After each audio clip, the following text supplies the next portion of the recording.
하나님은 우리에게 어떻게 복을 줘요? 말씀을 통해서 복을 주는 거예요. 말씀을 통해서 깨닫게 해서 거기에 순종함으로 해서 복을 받게 합니다. 오늘도 하나님 말씀, 어떤 말씀이 우리에게 주어진가 봅시다. 세상에 어떤 사람도 한 사람도 죄 없이 돈과 인연을 끊고 살 사람은 한 사람도 없습니다. 그렇죠? 돈과 인연을 끊는 사람 없어요. 인간의 희로애락이 돈으로 인해서 발생합니다.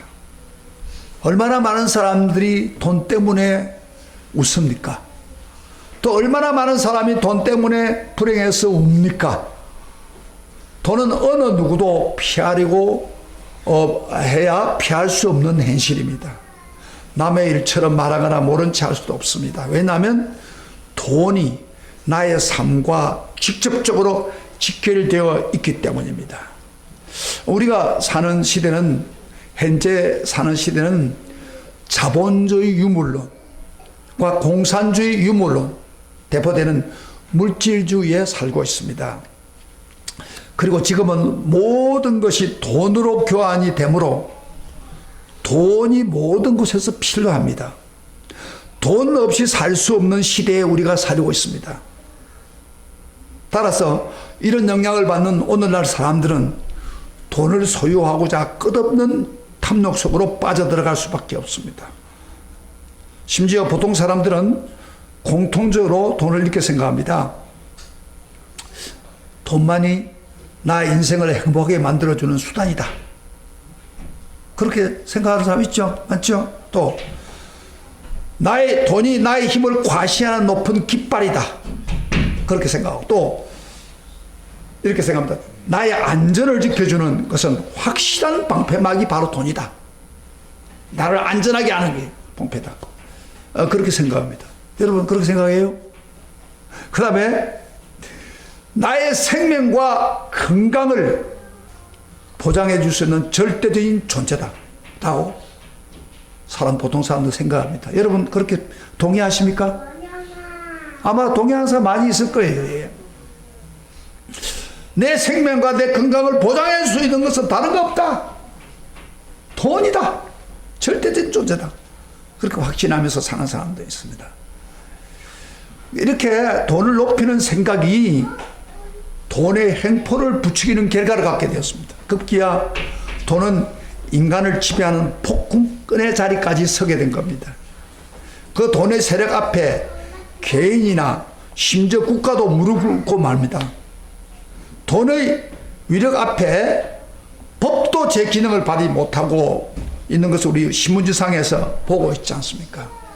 법을 범했는데 분명히 돈을 먹여가지고 감옥에서 벗어나는 걸 볼 수 있잖아요. 심지어 교회까지도 돈 앞에 쩔쩔매는 비참한 현실을 우리가 봅니다. 언제부터인가 돈은 경제적인 가치나 화폐의 가치를 보지 않고 다양한 영역에서 월권을 행사하기 시작했습니다. 돈은 우리의 정신은 물론이고 심지어 우리 가치관까지 좌우합니다. 심지어 우리의 전 인격을 파괴할 수도 있습니다. 이 세상의 도덕성마저 무너뜨릴 수 있는 가장 가공할 만한 세력으로 우리 앞에 우뚝 서 있습니다.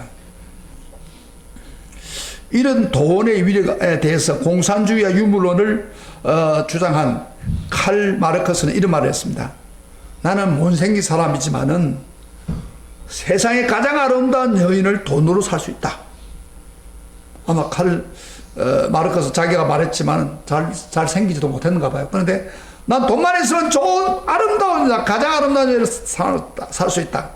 돈만 있으면 원하는 것 다 손에 넣을 수 있다. 그래서 돈은 최고의 선이다.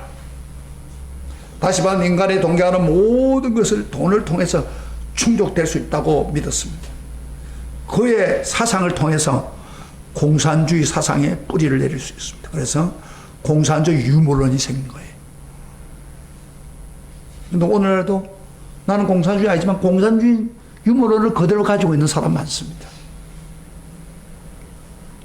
따라서 공산주의는 하나님이 누구인가에 대해서 이렇게 말합니다. 하나님, 바로 돈이 하나님이다. 그렇게 말합니다. 돈이 하나님. 이런 유물 사상이 얼마 전만 해도 전 세계 인구 절반을 잠식할 정도로 무슨 사상과 이념으로 우리 사는 세상에 지대한 영향을 끼쳤습니다. 우리 예수님은 이 돈의 위력을 알고 돈과 인간의 밀접한 관계를 깨뜨려 보시면서 천국 백성들에게, 그럼 우리가 천국 백성으로 살아가는, 산상보훈이 천국 백성으로 사는 삶이라고 했죠. 백성들이 돈을 어떻게 사용하고 관리해야 되는가, 그런 말씀을 오늘 본문에서 말씀하고 있는 거예요. 그래서 산상보훈에서 우리는 주님이 말씀하신 돈에 대한 견해를 정확하게 우리가 알아야 됩니다. 16절부터 21절까지 오늘 본문을 읽어보면은 19절부터 23절까지를 보면은 쭉 봅시다. 그 보면 19절부터 그 23절까지 쭉 이야기를 하는 그 내용이 돈을 어떻게 표현하고 있어요. 돈을 보물이라고 합니다. 보물. 그래서 오직 너희를 위해서 보물을 하는 사람, 보물이라고 언급하시다가 24절에 가서는 마지막 결론에 뭐라고 합니까? 우리 24절 한번 같이 읽어봅시다. 시작. 한 사람이 두 주인을 섬기지 못할 것이니 혹 이를 미워하고 저를 사랑하거나 혹 이를 중히 여기고 저를 갱히 여김이라. 너희가 하나님과 재물을 겸하여 섬기지 못하느니라. 여기 24절에서는 돈을 뭐로 보여요? 신으로 모사합니다. 신으로. 돈을 하나님으로 섬기는 만몬주의라고 합니다. 만몬주의. 돈이 신으로 바꾸어서 말씀합니다. 그러니까 하나님을 신으로 섬기든지 돈으로 신을 섬기든지 두 가지 중 하나를 하라는 겁니다. 그 정도로 돈이 이렇게 그 예수님이 말씀하고 돈이 만몬으로 예수님이 잘못하면 만몬으로서 지킬 수 있다. 그래서 돈을 잘 사용하면 보물이 될 수 있고, 한마디로 돈을 잘못 사용하면 돈이 나의 신이 될 수 있다 하는 그 경고를 하고 있는 것입니다. 오늘 설교 잘 드세요. 내가 지금 쓰고 있는 돈을 어떻게 써야 주님이 기뻐하고 또 하나님 복을 주느냐, 이거는 우리가 나 관계없는 설교도 그거 아닙니다. 또 관계가 있는 이야기. 근데 오늘 교인들이 예수님이 경고해 주는데 불구하고 이 돈을 잘못 쓰고 있는 거예요.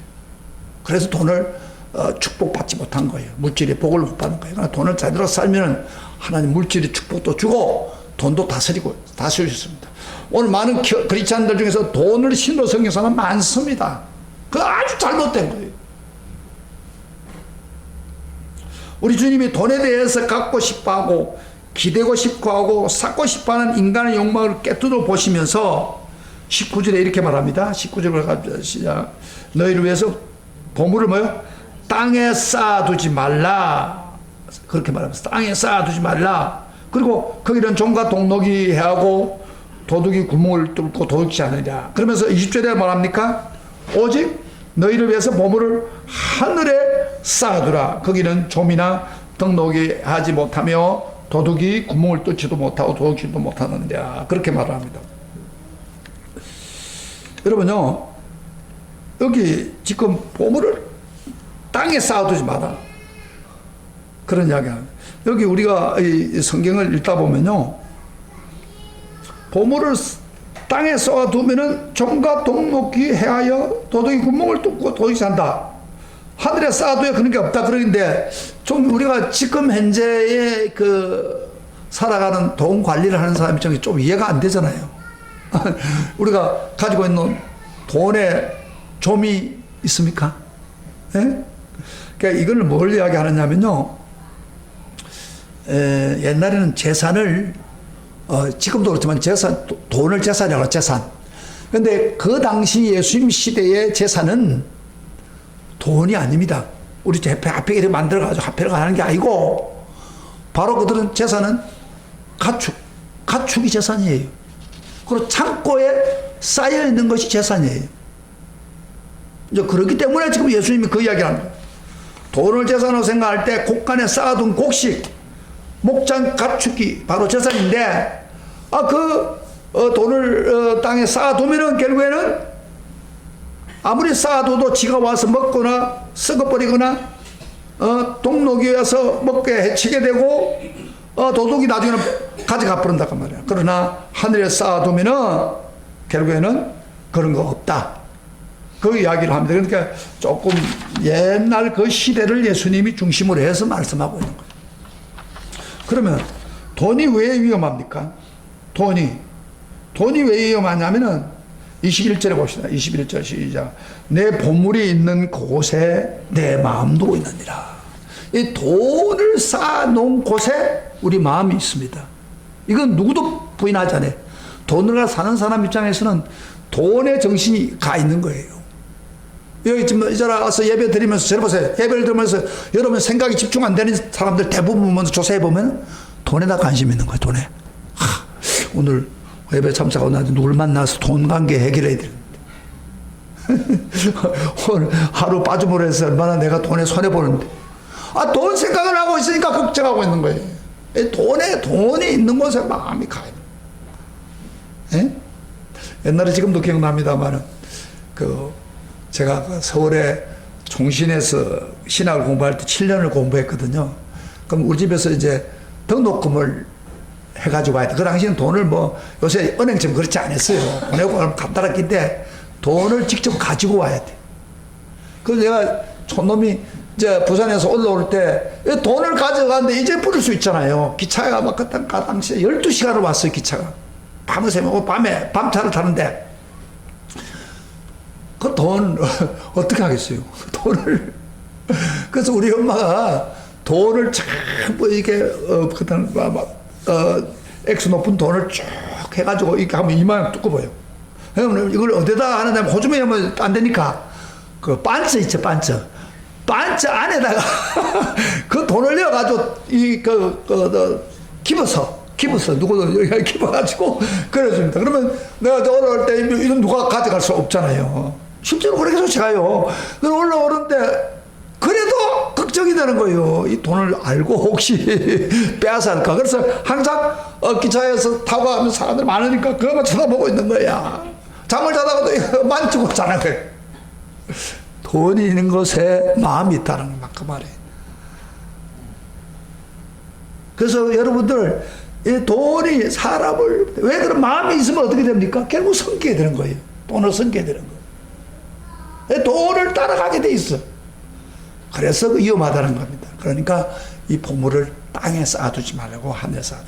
이제 오늘날 그때는 뭐 이렇게 도둑놈이 있고 그다음에 좀이 있고 하니까 그렇다지만 지금은 돈을 어디에 놓습니까? 은행에 놓잖아요. 근데 은행에 무슨 문제가 있습니까? 가장 안전한 건 아닙니까? 은행에 놓으면 다 됐잖아요. 근데요, 실제적으로 오늘날도 여전히 은행에다 돈을 맡겨가지고 낭패당한 사람 많잖아요. 예를 들어 저축은행 같은 거로 돈 낸 사람들 다 날려버리잖아요.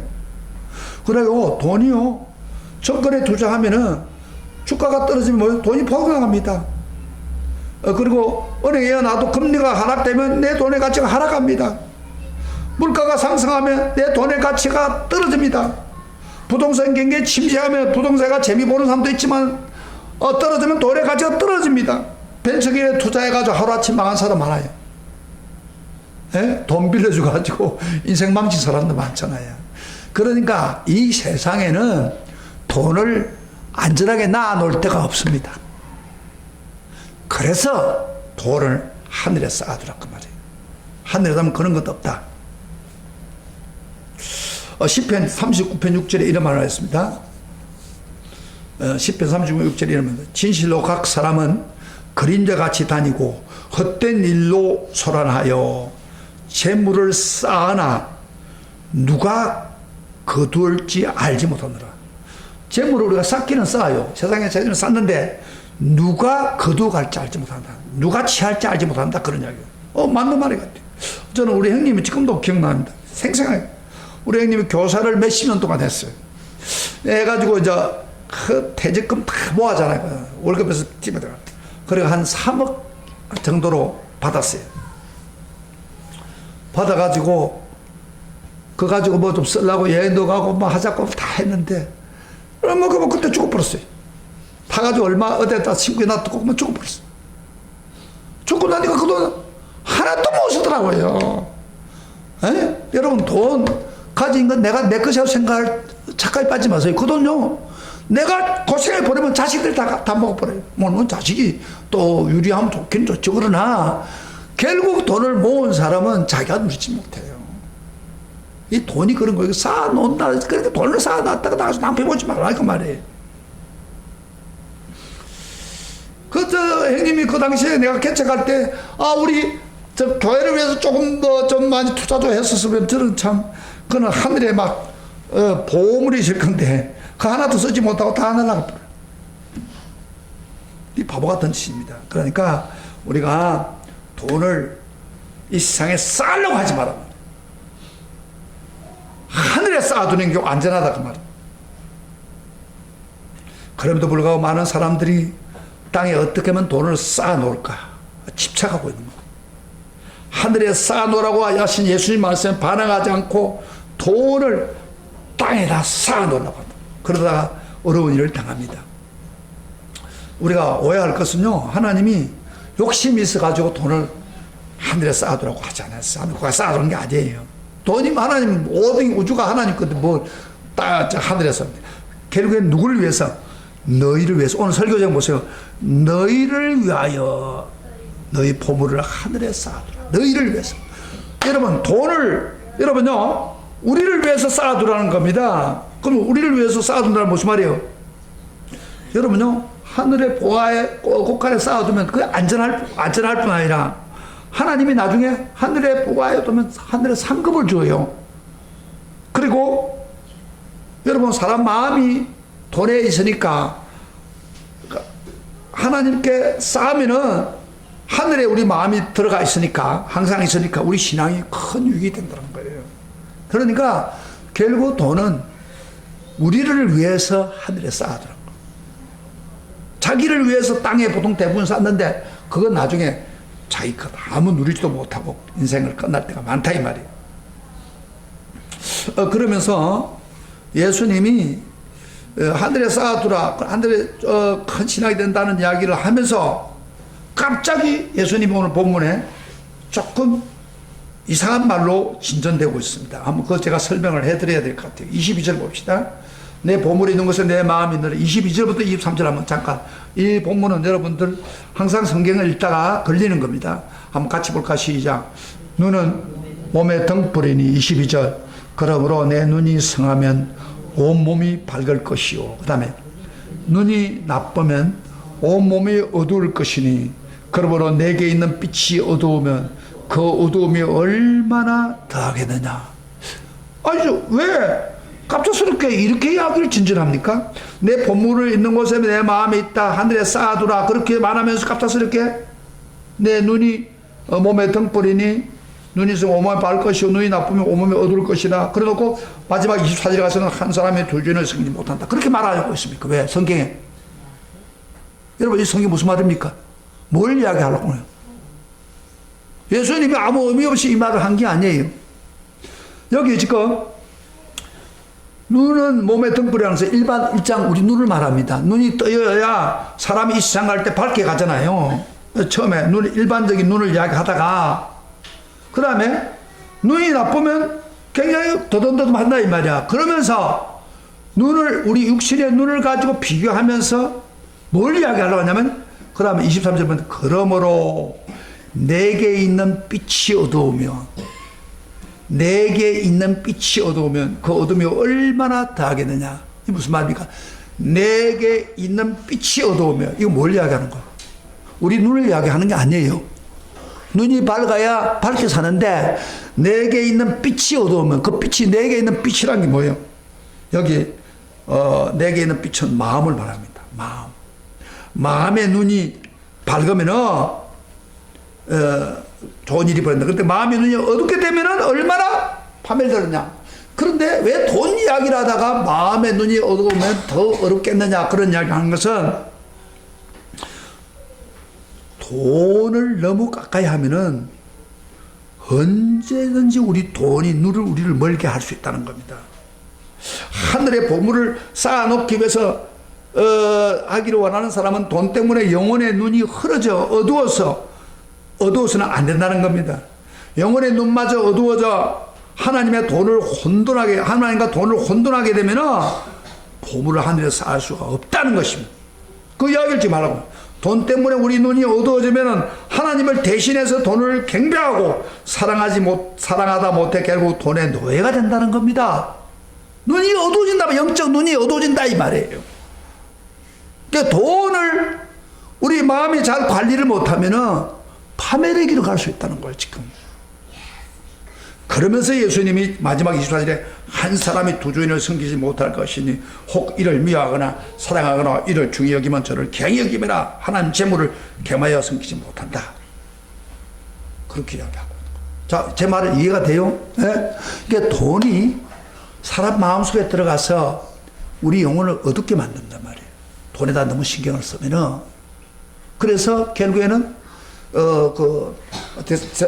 디모데전서에도 보면요, 바울이 디모데에게 돈을 사랑함이 일만하게 뿌리다. 에? 돈을 사랑하기 때문에 파멸로 기록하고 근심함으로 자기를 찔렸다고 그렇게 말해요. 그러니까 성경에서는 돈 문제가 내 영혼은 돈 가지고 되는 게 아니에요.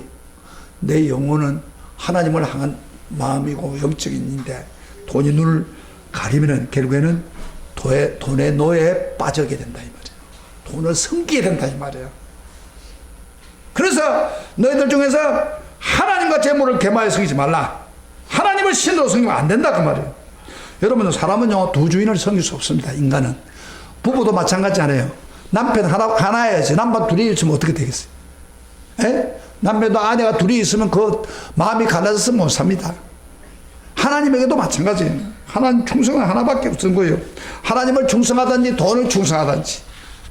그런데 오늘 교인들이요 헷갈리게 돈과 하나님을 동시에 충성하는 사람들이 많다는 거예요. 이거 잘못된 거예요. 할 수가 없어요. 그래서 이런 난 돈도 사랑하고 하나님도 사랑합니다. 있을 수가 없는 이야기예요. 그거는 하나님보다 돈을 더 사랑하든지, 그 다음에 돈보다 하나님을 더 사랑하든지, 그밖에 없는 거예요. 중간은 없어요. 여러분, 사람에서 신앙생활을 하는 사람들 가장 큰 비극이 뭔지 압니까? 돈이 하나님을 보이는 거예요. 더욱이 천국 백성인 그리스도인이 살아가는데 돈이 하나님처럼 보이면 영적으로 가장 최악의 상태에 빠져버립니다. 그래서 돈 관계를 잘해야 돼. 돈 때문에 믿음 버린 사람 얼마나 많습니까? 돈 때문에 걱정하고 근심하는 사람 얼마나 많습니까?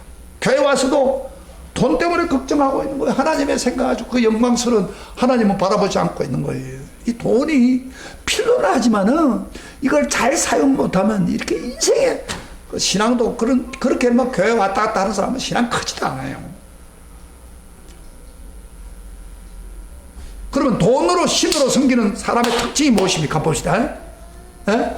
돈으로 신을 섬긴 사람도 한번 지금 확인할 수 있어요. 이런 생각하는 사람입니다. 이렇게 생각하는 거예요. 돈을. 잡아요. 여러분 자기를 한번 보세요. 이런 사람이 돈을 신으로 섬긴 사람. 돈신. 바로 돈이 모든 문제를 해결책이다. 그렇게 인정해요. 돈이 모든 문제를 해결할 책이다. 그 다음에 또 돈이 있으면 안 되는 일이 없다. 안 되는 일이 없다. 그 다음에 이렇게 생각하는 사람들은 바로 돈이 나의 하나님을 고백하는 거와 똑같은 거예요. 혹시 여러분 이런 사람 없습니까? 돈이 모든 문제를 해결한다. 돈 없이는 아무것도 안 된다. 그런 교인들이 많습니다. 근데 그렇게 믿으면 안 돼요. 그럼 신앙이 자라잖아요. 그러나 돈에 빠지지 않고 하나님을 진정으로 섬기는 천국 백성은 어떻게 고백하느냐면은 이렇게 말한다. 모든 문제는 돈이 해결한다. 그게 아니고 모든 문제의 해결은 돈이 아니라 하나님이 해결한다. 믿습니까? 믿으십니까? 네. 모든 문제는 돈이 해결하는 게 아니라 하나님이 해결한다. 믿습니까? 네. 소리 아멘 좀 크게 해요. 아니에요 목사님, 그게 아니에요. 돈이 있어야 돼요. 이건 돈의 우상에 붙어 사람. 다시 한 번 더. 모든 문제 해결은 돈이 아니라 하나님이라 믿습니까? 아멘. 모든 문제 해결은 돈입니다. 믿습니까? 그렇게 믿으면 그 완전히 돈은 신에 걸린 사람. 그 다음에 나는 돈이 없어도 살아가지만 한순간도 하나님 은혜 없이는 절대 살아갈 수 없다. 그런 사람이 뭐요? 믿음 안에 선 사람. 돈 없으면 한수도 살 수 없어. 이렇게 한다면은 아직 교회는 다니지만 돈신 만몬이야 주의를 쫓고 가는 거예요. 그 하나님이 그 사람 그 속에 들어가 올 수가 없어요. 그러므로 우리 참된 성도는 천국 백성은요, 돈을 섬기든지 하나님 섬기든지 둘 중 하나를 선택해야 됩니다. 하나님을 섬기지 않는다면 바로 돈을 섬긴 사람입니다. 중간지대는 없습니다. 한번 나 자신 한번 정확하게 보세요. 나는 하나님보다 돈을 더 사랑하는가? 아니면 나는 돈보다 하나님을 더 사랑하는가? 만약에 오늘 이 설교를 들으면서 그래도 나는 돈을 하나님보다 사랑한다. 그 사람이 여러분, 돈 신에 걸려가지고 우상을 섬기고 있는 것입니다. 천국 백성은 보물을 완전히 하늘에 쌓기를 진정으로 원한다면 먼저 마음의 눈이 어두워지지 않도록 주의해야 합니다. 그래서 말씀으로 항상 내 마음의 눈에 안경을 닦아야 됩니다. 그래야 밝게 보이고, 기도의 눈물로 항상 내 마음의 눈을 씻어야 됩니다. 그래야 돈이 하나님으로 보이지 않습니다. 그렇게 되기를 주의 이름으로 축복합니다. 하늘에서 알 수가 있는 사람입니다. 자, 그러면 오늘 말씀 마무리하겠습니다. 천국 백성으로 살아가면서 하늘의 보물을 쌓으려면 어떻게 해야 됩니까? 구체적으로 하늘의 보물을 쌓으라고 했는데 뭐냐면 해도 한마디로 말하면 뭐예요? 하늘 보물 쌓는다는 것은 헌금입니다. 헌금 생활입니다. 헌금은 하나님 주신, 헌금이 뭐예요? 하나님 주신 귀한 재물 가운데 전부를 드리는 게 아니고 일부를 소중하게 구별해서 하나님께 드리는 거 말합니다. 재물을 주시니까 하나님이고 모든 것의 주인도 하나님이시지만은 우리 모든 것 다 드려야 되지만은 하나님 우리 필요를 아시고 주셨기에 각자의 본분대로 필요한 것을 사용하면서 그 가운데 일부를 하나님께 감사를 드린다든지 하나님 영광을 위해서 복음을 위해서 사용하든지 또는 가난한 이웃을 위해서 주님이 기뻐하는 선한 일을 위해서 거룩한 사역을 위해서 사용하는 것, 이게 바로 헌금입니다. 따라서 천국 백성이 제대로 되는 것은 그 헌금을 제대로 드리는 것이 신앙생활의 필수적인 것입니다. 어떤 면에서는 그 헌금만큼 그 사람의 인격을 정확하게 신앙을 정확하게 평가하는 거 없습니다. 어떤 사람 말을 한다든지 봉사하는 믿음이 좋다고 생각하지만, 기도 생활하면 좋다고 생각하지만 정확히 알 수 없습니다. 겉보기는 믿음이 좋아 보여도 확실히 평가 내리기 어렵습니다. 그런데 한 가지 확실한 평가는 헌금 앞에 어떻게 서느냐, 저 사람은 헌금을 어떻게 하나님 드리느냐, 그 시험대가 되는 겁니다. 우리 주변에 정말 헌금을 제대로 하는, 그래서 복을 받는 사람도 있지만은 반면에 넉넉하게 살면서도 유독 헌금에 대해서는 굉장히 인식한 사람이 있습니다. 이런 사람은요, 돈이 하나님으로 자리 잡고 있기 때문에 그 사람은 거듭날 필요가 있습니다. 그 믿음은 신뢰할 수 없습니다.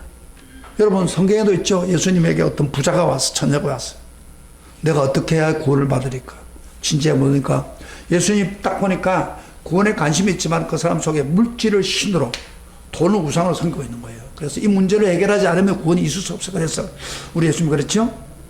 돈과 하나님 중에 양자를 선택하기로 했습니다. 그래서 내 재산을 다 팔아먹어 가난한 사람에게 나누어주고 나를 쫓아라. 그래야하면 구원을 얻으리라. 그랬어요.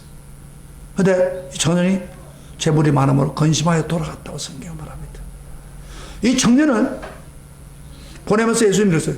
부자가 천국에 들어가기 얼마나 어려운지 약대가 바늘기로 들어가는 것보다도 더 어렵다. 그렇게 말했습니다. 다시 말하면 물질적인 구원은 받고 싶지만 물질적인 우상에 빠진 사람은 그 문제에 대해서 명확한 선택이 없이는 구원이 이루어지지 않는다는 거예요. 많은 사람들이 헌금 중에 제일 들기 힘든 게 뭐예요? 11조입니다. 11조 가장 높이죠. 어렵죠. 정확한 11조. 믿음이 있을 때는 헌금을 11조 드립니다.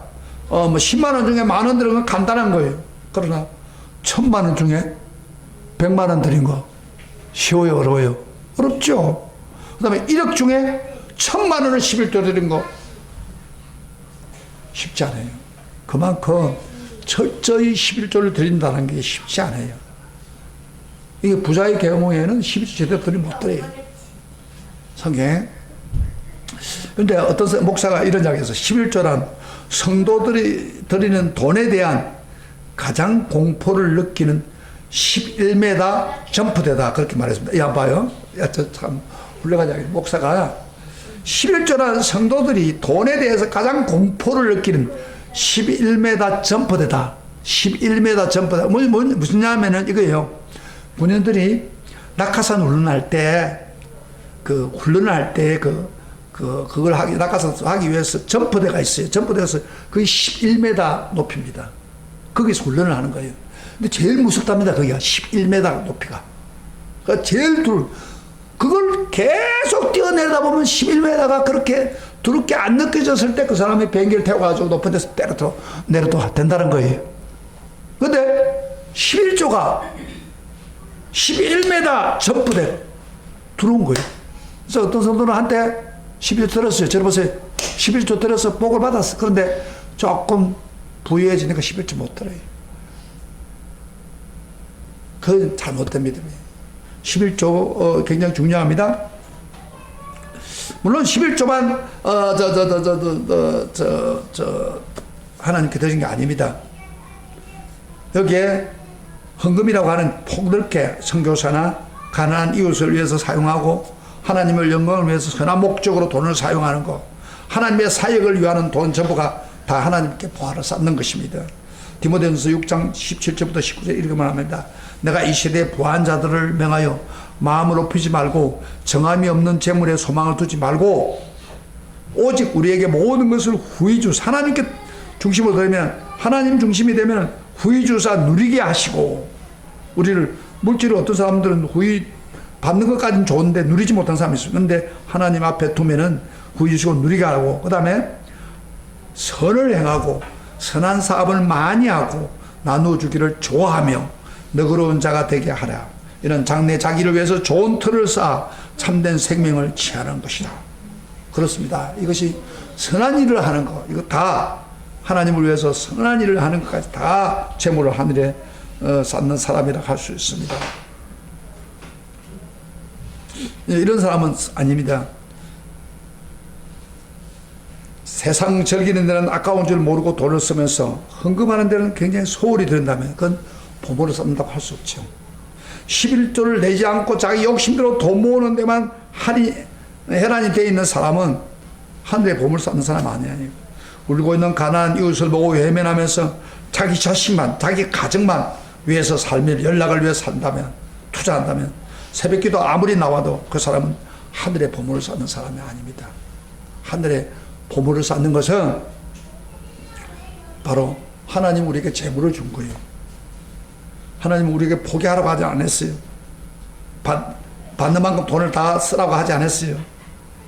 돈의 일부를 하나님께 드리라고 했습니다. 하늘에 쌓아라는 것입니다. 그래서요, 천국 백성은 거룩한 천국 백성의 소명이 하나 있습니다. 그 소명이 뭐냐면은 헌금을 하늘에 쌓는 것입니다. 이게 천국 백성의 소명. 그래서 예수님이 지금 산상보훈하면서 너희들이 천국 백성이 되려고 하느냐? 하늘에 보물을 쌓아라. 그렇게 말씀하고 있는 거예요. 그래서 하늘에 보물을 제대로 쌓는 것이 우리의 소명입니다. 여러분요, 우리가 거룩해지려면 우리 마음만 거룩하면 되는 게 아니에요. 우리가 쓰는 물질도 거룩해야 돼. 그래야 온전한 거룩한 성도가 되는 거예요. 이 소명입니다. 소명. 물질 제대로 쓰는 게 소명이에요. 하나님께서 세상 가운데 우리를 택해서 천국 백성 삼고 하나님 섬기는 특권을 주었습니다. 우리의 각각 섬기는 교회도 주고 물질을 봉사하게 하고 그 하늘을, 교회를 통해서 하늘을 보화를 쌓도록 했습니다. 그래서 우리는 이것을 해야 하나님 기뻐하시고 영원한 삶을 누리게 되는 것입니다. 그런데요, 우리가 돈을 섬기는 자들을 볼 수 있어요. 돈을 신으로, 돈을 사랑하면 할수록 가면 갈수록 비참해집니다. 돈 때문에 향락을 누리면 누릴수록 얼마나 비극적인 인생이 되는지 우리가 너무 잘 알고 있지 않습니까? 그러나 우리가 자신의 보물을 하나님께 드리면서 하나님을 위해서 하늘에 쌓으면 행복이 주어지고 또 하늘의 축복들이 따라옵니다. 여러분 다윗을 한번 보세요. 여러분 다윗이 하나님 마음에 합한 사람이라고 그러죠. 근데 그 합한 사람 이유 중에 하나가 여러 가지가 있겠지만은 특별히 물질에 대해서 아주 하늘의 보물을 쌓는 사람이었습니다. 자기가 하나님의 성전을 짓고 싶었어요. 그렇지만 하나님 허락하지 않고 너 아들을 통해 짓겠다고 하니까 다윗이 자기 모든 재산, 왕이 내가 모았던 모든 은금 보아 성전 건축을 하나도 남기지 않고 다 바쳤습니다. 그래서 아들을 통해서 성전을 드리는데 사실 그 성전을 짓는 자는 솔로몬이 지었지만은 다윗이 드리는 것을 가지고 성전을 지었습니다. 그래서 다윗이 성전을 지었다고 해도 과언이 아닙니다. 자기 재산 전부 다 드립니다. 그러면서 이렇게 말했습니다. 29장 14절에 역대상 29장 14절에 이렇게 고백했습니다. 나의 백성이 무엇이기에 이처럼 즐거운 마음으로 드릴 힘이 있었나이까. 모든 것이 주께로 말미암아 사오니 우리가 주의 손에서 받은 것으로 주께 드릴 뿐이다. 이 유명한 고백이죠. 즐거운 마음을 드리면서 이렇게 했습니다. 우리 따라합시다. 모든 것이 주께로 말미암아 사오니 우리가 주의 손에 받은 것으로 주께 드릴 뿐이다. 주께 드릴, 우리가 주님께 받은 것을 주께 드린 것 뿐이다. 이게 헌금이에요. 이게 그분이 드리는 그렇게 많은 걸 드릴 수가 있었어요. 그래서 우리가 그런 자세가 필요해요. 다 주님께 왔습니다. 우리 주의 손에 받은 것을 우리가 하나님께 필요해서 드리는 것. 그렇게 즐겨 드렸더니 하나님이 다윗이 얼마나 놀라운 축복을 준 줄 압니까?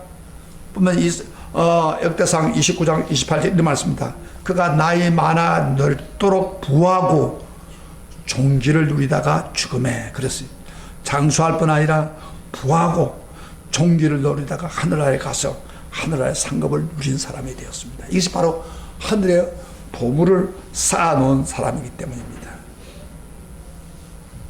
다윗처럼 우리는 하나님께 온 재물을 내 끼라고 생각하는 것 자체가 틀린 거예요. 하나님 줬어요. 우리 집 내가 가지고 저금 돈에 있는 돈 다 누구요? 누구요? 내 거요? 아니에요. 하나님 거예요. 하나님 건데 하나님을 하나님께 드렸습니다. 그것이 헌금입니다. 꼭 이 사람만 그런 게 아니고 제가 최근에 정말 하나님께 드리는 보물을 드리는 사람을 예를 하나 들어볼게요. 얼마 전에 신영균, 여러분 신영균 배우 아시죠? 저는 어렸을 때 신영균 배우를 굉장히 좋아했는데 나중에 자기 재산 전부를 사야 되고 독실한 크리스찬이고 장로입니다. 그래서 교회를 잘 섬기다가 그가 이런 요원을 했답니다. 내가 죽거든 내가 죽는 간에다가 성경책 하나만 넣어달라. 그리고 모든 재산 가지고 있는 맹보극장도 그 다음에 제주 신영 영화 박물관 모두 500억 구매가 된답니다. 그거를 다 한국 영화에 쓰겠다 다 내놨어요. 그리고 서울대 자기가 공부한 서울에서 시가 100억 발전 기금을 기부했습니다. 그러면서 전 재산을 사야 하면서 그가 하는 말이 내가 남은 것 다 베풀어 가면서 인생을 아름답게 마무리하고 싶다. 그렇게 해서 그 600억이라는 돈을 하나님께 드리고 선한 일을 위해서 드렸답니다. 아주 믿음에서 나온 거야. 믿음에서. 여러분 재산을 그렇게 드릴 수 있겠습니까? 이게 바로 물질관을 바로 가진 성도입니다. 오늘 이 시간에 설교 제목이 뭐예요? 너희를 위하여 하늘에 보물을 쌓아두라. 쌓아두고 있습니까? 우리를 위한 겁니다. 여러분 보물을 쌓아두는 성도가 될지언정 땅에다가 보물을 쌓아두고 가슴 쳐며 후회하는 사람은 없기를 주의 이름으로 축복합니다. 축복합니다. 오늘 말씀 예수님이 천국 백성이 해야 될 돈의 관계를 우리에게 말씀하고 있습니다. 이런 축복이 우리에게 있기를 바랍니다. 우리 다 같이 일어나서서 찬양하면서